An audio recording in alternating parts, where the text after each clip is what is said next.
Bismillahirrahmanirrahim. Teman-teman yang dirahmati Allah Subhanahu wa taala, saya yakin semua kita pernah ngerasa GR. Ada yang gak pernah kegeeran? Kalau saya dulu sering.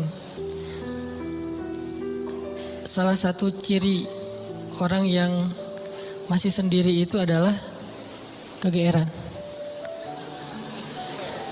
Karena kalau dia udah berdua gak mungkin kegeeran kan ya. Kegeeran tuh kan karena belum ada yang pasti kan. Sehingga dia kayak mensugesti diri sendiri bahwa dia tuh diinginkan. Walaupun sebetulnya enggak. Ngerasa diistimewakan walaupun biasa aja. Dan kegeeran ini kadang-kadang jadi kayak hiburan juga ya. Sebelum kita tahu realitanya ya. Selama kita belum tahu yang benarnya apa, GR kayak gitu sering bikin kita terhibur. Oh iya ya dia mikirin saya, oh iya ya kayaknya dia pengen balikan. Tahu dari mana dia pengen balikan? Ini postingan saya di like gitu. Diperhatiin misalnya, ada 60 like gitu ya. Perhatiin satu-satu, dilihat, oh nggak ada. Posting lagi, lihat lagi, nggak ada. Posting lagi, sekali ada, wah tuh GR langsung tuh. Langsung fallback. Terus fallbacknya tuh request dulu tapi. Pas request lama, baru tahu realitasnya kemarin dia tuh bukan nge-like, salah tekan gitu. Dia pengen apa gitu, dikirain gak ada nge-tag siapa gitu kan. Tekan sekali, ketekan 2 kali akhirnya jadi like. Dan dia gak terlalu perhatian yang kayak gitu-gituan, GR. Di sekolah dulu pernah GR juga, kadang-kadang kita masuk kelas IPS. Karena di MIPA kita gak lulus. Terus dia pas kita lihat list siapa aja yang masuk IPS, dia masuk juga. Wah kenapa ya dia pilih kelas IPS gitu kan ya. Jangan-jangan gara-gara ada saya GR gitu. Di kampus juga kayak gitu, kenapa dia ngambil jurusan yang sama, kenapa dia gak pulang-pulang kayak ngerjain tugas juga. Padahal biasanya dia pulang duluan, tapi kali ini pulangnya agak telat. Jangan-jangan nungguin saya. Sering banget yang kayak gitu-gitu bikin kita merasa kayak happy sendiri. Padahal apa yang kita rasain itu gak pernah terjadi. Semu gitu kan, fana. Jadi GR itu salah satu bukti bahwa dunia itu fana. Nah teman-teman, GR dengan manusia aja kadang-kadang menurut kita tuh agak gak pas lah. Dan kalau kita sering kegeeran, kita sering kecewa. Makin sering GR, makin sering kecewa. Cuman kalau nggak GR juga jadi dianggap nggak peka. Kalau kita nggak GR, kadang-kadang jadi nggak peka. Kayak misalnya udah punya pasangan. Kadang-kadang dia tuh kayak ngasih kode gitu, ngasih kode, aduh, malas banget mau keluar misalnya. Dia pengen mungkin kalau kita nggak peka, dia sebetulnya tuh pengen agak kita tuh kayak begging gitu. Ayo dong temenin saya, aku nggak bisa keluar kalau misalnya sendiri, nggak enak kalau makan sendiri, kalau jalan sendiri. Dia pengen digituin, cuman bahasanya malas aja keluar gitu. Dia nggak pengen keluar tuh gara-gara dia yang berharap, tapi kitanya nggak kegeeran, akhirnya dianggap sebagai pasangan yang flat, yang nggak peka, yang garing, yang plain. Nah kadang-kadang GR butuh, tapi kalau porsinya kegedean malah jadi pemicu kekecewaan. Nah ternyata GR itu bukan cuman kejadian dalam kehidupan kita sama teman kita, atau sama sahabat kita, atau sama mantan. Kadang GR itu juga yang lebih parah berlaku antara kita dengan Allah. Dan ini tipis banget bedanya antara GR sama husnuzon. Itu bedanya tipis banget. Kita harus husnuzon sama Allah. Tapi jangan sampai husnuzon kita ke Allah tuh bikin kita kegeeran, jadi gak dapat kebaikan apa-apa. Nah bedanya apa? Nanti kita cari tahu dalam beberapa contoh. Gimana caranya kita gak GR ketika kita berdoa. GR ketika kita dapat musibah, GR ketika kita dapat nikmat. Tapi juga jangan sampai bikin kita berburuk sangka ke Allah. Jangan sampai juga bikin kita nggak bisa membaca tanda-tanda kebaikan dari Allah. Sehingga kalau udah kayak gitu kita malah jadi susah bersyukur. Nah kita akan bahas ini dalam tema tentang GR dalam bahasa Al-Quran mungkin bisa diistilahkan dengan orang yang salah satu di antara amrodul qulub, di antara penyakit hati. Cuman kalau disebut amrodul qulub, penyakit hati kan agak-agak berat ya dan kurang sering kita alamin. Tapi kalau kegeeran kayaknya semua kita pernah ngalamin yang namanya GR. Kalau buat teman-teman yang streaming dari luar negeri, dari Malaysia, kan ada yang nanya tuh GR apa sih kan? Saya juga susah nerjemahin, ternyata GR itu bahasa Malaysia baru saya tahu tuh perasaan ya. Perasaan itu bukan meras ya. Perasaan itu GR versi Malaysia atau over confidence. Nah, ada salah satu paragraf ayat GR di dalam Al-Quran. Salah satunya tuh di surat Al-Kahfi. Coba teman-teman buka surat Al-Kahfi ayat 32. Ini kisah orang yang kegeeran. Surat Al-Kahfi ayat 32. Kalau ayat kisahnya sih sampai 44. Tapi kita baca beberapa ayat aja.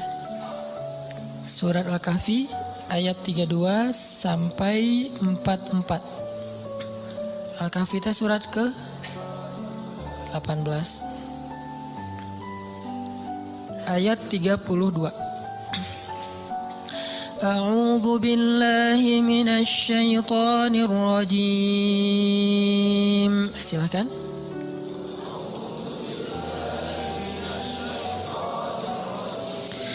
Bismillahirrahmanirrahim.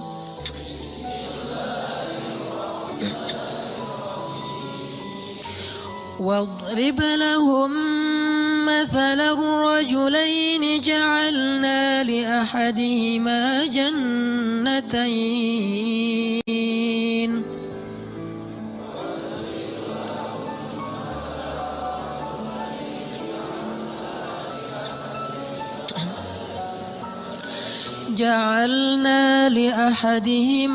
جنتين من أعناب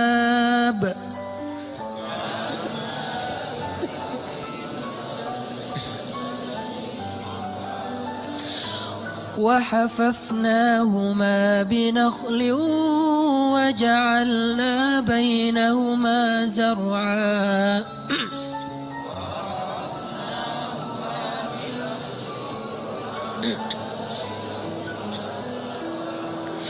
كلتا الجنتين آتت أكلها ولم تظلم منه شيئا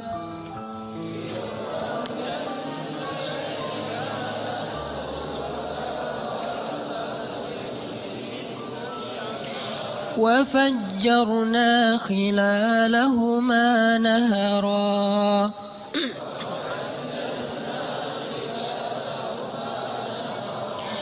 وكان له ثمر فقال لصاحبه وهو يحاوره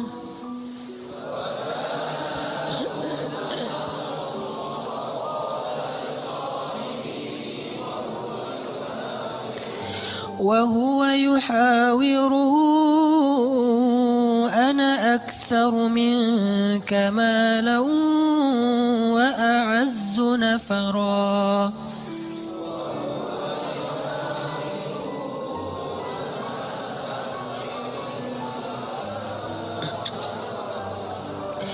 ودخل جنته وهو ظالم لنفسه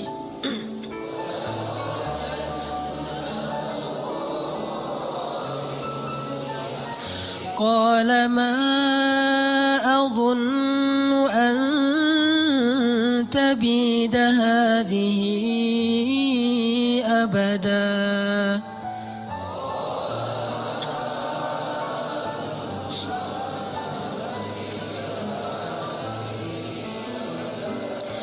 وما أظن الساعة قائمة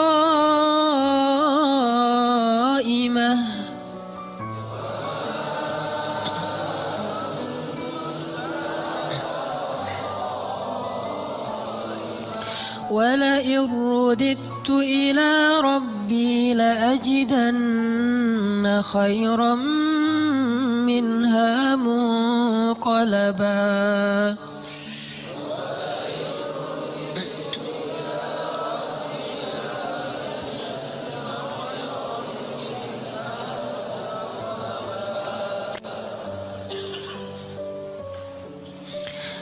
Dan sampaikanlah perumpamaan kepada mereka tentang kisah dua orang laki-laki Bani Israel. Yang seorang kafir, namun kami beri kepada dia 2 buah kebun anggur yang kami kelilingi kedua kebun itu dengan pohon-pohon kurma. Dan di antara kedua kebun itu kami buatkan ladang. Kemudian kebun itu menghasilkan buah yang sangat banyak, yang tidak pernah berkurang sedikit pun.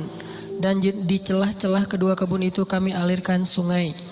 Dan dia memiliki kekayaan yang sangat besar. Maka dia berkata kepada temannya ketika sedang berbicara dengannya, sesungguhnya hartaku lebih banyak daripada hartamu dan keturunanku lebih kuat. Dan dia memasuki kebunnya dengan sikap merugikan dirinya sendiri karena angkuh dan kufur. Dia berkata, aku yakin kebun ini tidak akan pernah binasa selama-lamanya. Dan aku yakin hari kiamat itu tidak akan pernah ada. Dan seandainya aku dikembalikan kepada Tuhanku kelak, pasti aku akan mendapatkan tempat kembali yang lebih baik daripada ini. Sadaqallahul azim. Ini contoh orang yang GR. Gimana contoh orang yang GR? Dia itu jauh dari Allah. Malah kalau di ayat ini dia nggak beriman kepada Allah sebetulnya. Dia nggak menyembah Allah, dia syirik. Tapi dia ngerasa diistimewakan oleh Allah. Ada orang yang syariat nggak dia jalanin. Ibadah nggak dia lakuin. Akhlak nggak baik-baik amat. Dia punya harta tapi nggak pernah mau haji. Punya kelebihan harta nggak pernah bayar zakat. Nggak pernah bantu orang lain. Sholat sering ditinggalkan. Aurat dia buka. Tapi kehidupannya baik, secara finansial dia sukses, karirnya luar biasa, terus networkingnya luas, pokoknya hidupnya itu kayak nggak ada kekurangan apapun dalam urusan dunia. Lalu dia berpikir, oh kayaknya Tuhan nggak benci-benci amat sama saya. Jadi nggak penting-penting amat juga harus setaat yang si fulan. Buktinya tuh yang rajin ke masjid masih miskin.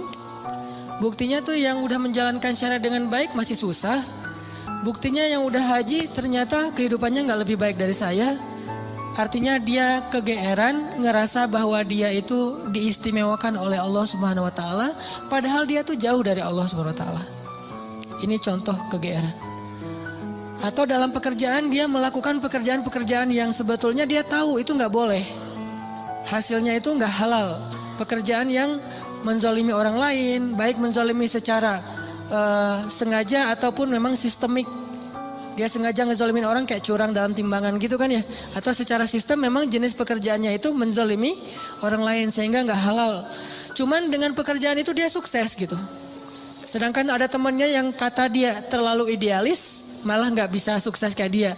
Kegeeran, merasa bahwa oh sebetulnya ini sih gak masalah kayak gini-gini amat. Yang penting kan saya nanti bantu anak yatim, fakir miskin, menyantuni panti asuhan kayak gitu-gitu untuk menghilangkan less guilty lah. Padahal dalam bahasa Al-Quran kadang-kadang Allah menyebut sanastadrijuhum min haitsu la ya'lamun. Ini dikenal dengan istilah istidraj. Istidraj. Apa itu istidraj? Pasti teman-teman pernah dengar. Istidraj itu Allah udah sampai ke tahap ngebiarin dia.